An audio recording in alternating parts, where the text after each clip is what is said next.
This is Avatar. Dnes som zapal Counter-Strike, dali mi headshot na cicu. Bol som z toho až tak mimo, že som si dal slivovicu. Neznášam túto hru, asi sa zabijem raz tu.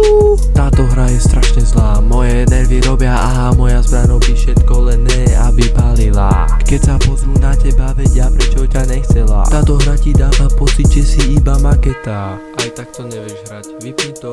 Hovorí, že to neviem hrať, aj tak na mňa pozeráš skoro celý čas, keď skapínáš. Dobre, stačí. Čo ty myslíš? Akože čo ty myslím, však vidíš, že tá hra je otrasná, stále ma len zabíjajú. Ja viem, že sa hneváš, ale to není chyba tej hry, to je skôr tvoj skill issue. Môj skill issue? Ja nemám žiadny skill issue. Tá hra je proste sprostá. Ukludni sa. Už viem, prečo ťa opustila. Čo? Oh my days, nehovor mi, že ťa to až tak nahnevalo. Are you mad, fam? You just woke up the Monster. Preboha, ty si fakt debil. Teraz ti ukážem, debila.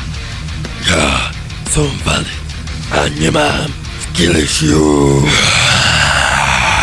Hrám Counter-Strike 7 dní, aj keď ma to nebaví.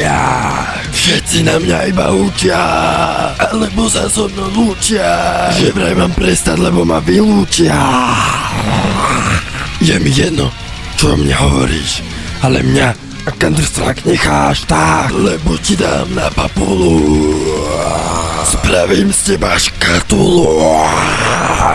Dám ti na hubu. Kamo, dobre, stíš tú hudbu, beriem všetko späť, nič som nepovedal, nemáš žiadny skill issue, proste tá hra je blbá. Ale nie tak blbá, ale tak blbá.